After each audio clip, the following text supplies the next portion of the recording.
Ford Bronco Bass Boat and Trailer Build Part 5.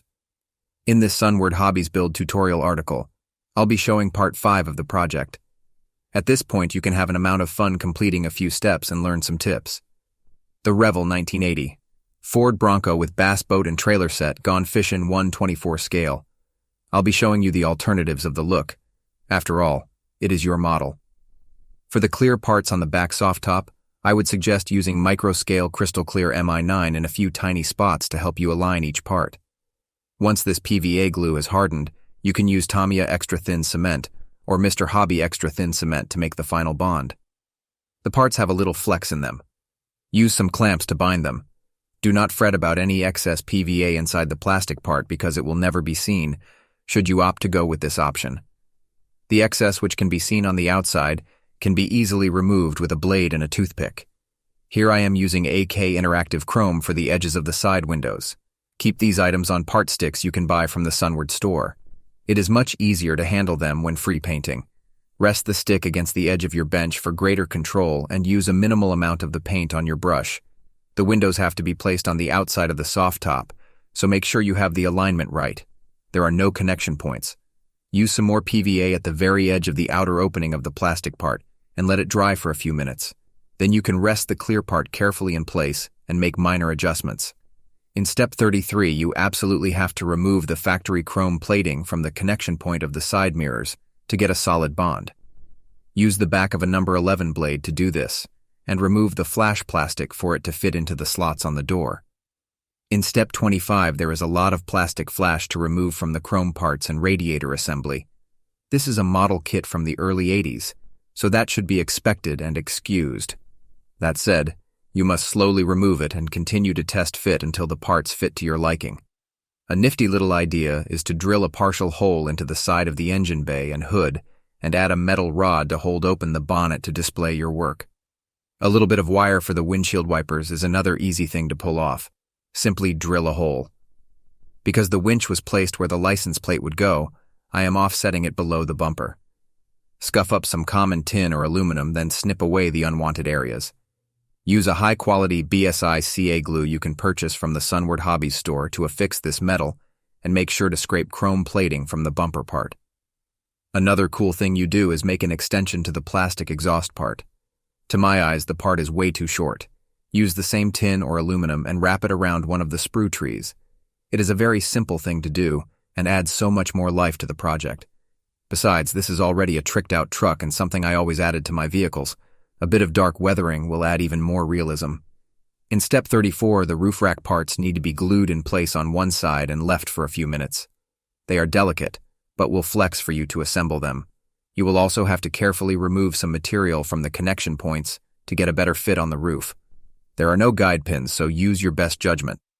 The water skies part look nothing like the ones in the instructions. You will have to modify this in order for it to rest flat on the roof rack. Now that you worked out the roof arrangement, attach one corner and clamp it down. Let that set up for 30 minutes or more before moving to the point.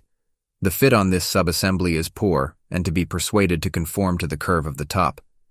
The boat carrier was molded in 1990 and has its share of flash to remove as well.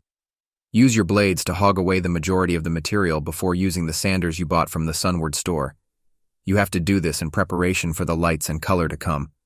The trailer was sprayed with AK aluminum, then steel for the hitch area.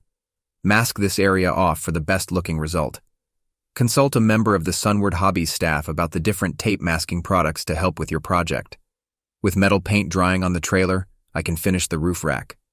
The excess plastic was removed and the different colors added. Use the back step in the roof rack to cement this part, then run some more under the front. For the trailer wheel rims, you can use the unpainted plastic ones or opt to use the alternative rim style for the truck. I like the chrome bling look.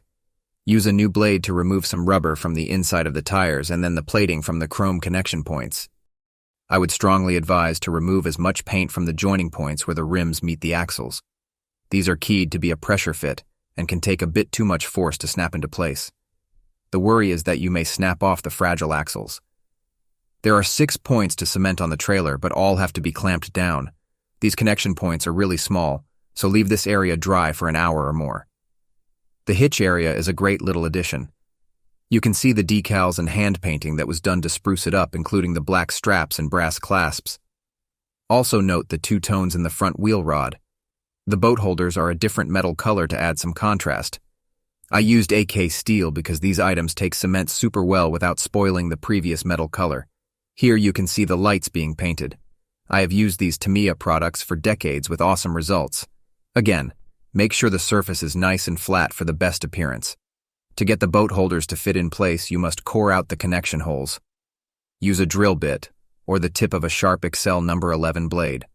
Hand painting the forward hull cushions would be a pain. Consider masking them to protect the metal color. I airbrushed these spots. Sunward Hobbies have many fine quality airbrush devices and equipment on hand to help you with this. There are two tones called out in the instructions, blue for the back and black for the front. The look is wonderful, and yet another layer of depth. Once they are painted, a little weight will help them conform to the surface of the trailer. Just let this set up for 20 minutes and then you can make your final positioning. Invest the time to mask the white edges of the deck area. Sure, it will take a few hours, but you forget about that once they are pulled free. I use 6 different products that I bought from the store, so ask one of the staff for help with this. The couch seat area was sprayed with light gray as per the instructions. Yes, I added a bit of my own flair to this project, yet for the most part it was following the build guide. Naturally, you have to mask off this area after the paint has a good hour to dry. Here you see the flat blue having been just sprayed on and why masking is so important. Please wear a glove when doing this color. It takes quite a bit of hand washing to remove it from your skin. I learned that lesson long ago. To get the hull and deck to join properly, you must modify the tip in order for the hull to slip into the relief of the deck seam. A blade or sander will easily fix this. Then you can commence clamping and cementing the two parts. There is a small decal to be added on the right inner wall.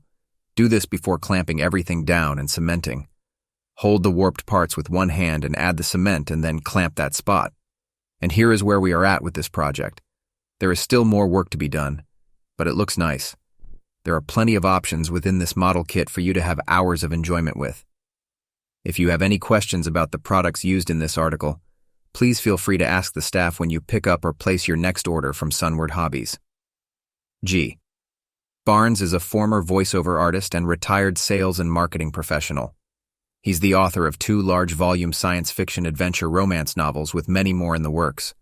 For well over 40 years, he's been building scale model replicas and now does commission work for clients in Canada and the USA, plus completes projects for companies in Asia and Europe. Currently, HG is involved as an associate editor with Kitmaker Network's online magazine channels.